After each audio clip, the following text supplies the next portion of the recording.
Hi, I'm Tanya from Claude Business Services and Tanya's Bookkeepers Bootcamp, where I help accounting pros build confidence and work more effectively. Welcome to AI in Action. Each week I'm sharing real use cases, what's actually working, what's not, and how to make AI work for you in your practice and not against you.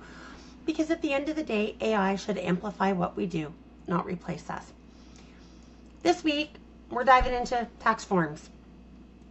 So I've got a form here. This is a fake one that was ChatGPT created based on my real one, fake information and whatnot. So we look at this. This is not how my forms come off. They're actually in an online form system. We use Moxie, but it's just like Jot form. So if you want to have them fill out a Jot form, a Google form, a Moxie form, type form, any of the forms online, you know, to get it out, sometimes there's a lot of information to sit there and look through all of this. This can be a lot. So what you can do is, and this was beautiful when I figured this out. So it's got the intake questionnaire. So what I'm going to do is I'm going to just move my little face. Okay, so here's the intake questionnaire. I'd like for you to turn that into the tax form for me that we have using the skill we've got set up.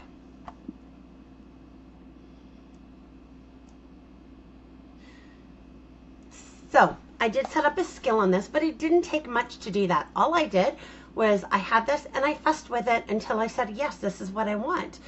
So I want all this information organized so that I can actually make sense of it, put it into a page or two, highlight what is important.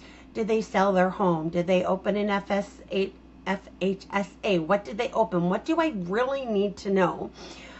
Is there any extra notes that they're putting here? Here's, you know, said, yep, they've authorized to charge a card. Now, make sure when you're doing this that your forms, everything is set up properly and according to PIPEDA. I have everything is in a protected environment. It is all PIPEDA friendly. Everything is turned off where I am using information. I do have it in my engagement letter. It's in my terms of service. It is everywhere that I use it and that I do turn off sharing. So make sure you're not using, you know, any free versions, and all of that has been set up. So all of that is set up definitely on mine. So it's going through and it's doing that. So now I can literally just pull that out. So then I have the forms that the client gave me. I can pull this out and it's just going to highlight everything that I need and make a really, really good intake form. So this is going to take maybe up to 5 minutes to pull this together. And so what I normally do is at this point, I upload this form first, have it do this. Then I go, I carry forward my tax information. You know, I set up the New Year folder. I do what I need to do on that, all the administrative work, and then I will pull down my autofill my return. Once I've done all of that, this form is ready to go. So then I come back and I take a look. So in the meantime, because we're not here to show how to autofill a return and do all of that, I'm just going to pause here until this is done. All right, so here we go. We're all done. So here's the summary. So we're going to go ahead and just download this so that we can open it. You see it's Google Docs, download here, and it's kind of got some flags here. I've also told it I want it to, based on the information here, I want it to come up with an approximate price for me so I know this. And I fed it my prices, my pricing structure, and it did that. So here is the tax prep summary. It shows the dates to submit it, the client's name, the tax year. Here's the information so I can validate all that they need. Marital status and spouse. Here's, you know, everything. Here's their dependents, disability,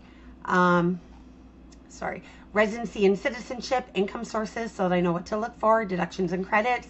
If you notice here, again, the property, foreign holdings, yes, no, so I can see those really quick. It follows the same constantly that we go through. Here's CRA consent. So, you know, did they say yes to the Ontario Health share, Elections Canada share, prepare a note. And here's some stuff that is like, oh, bring your attention to this. Here's some notes that they put, and that's highlighted in yellow for me.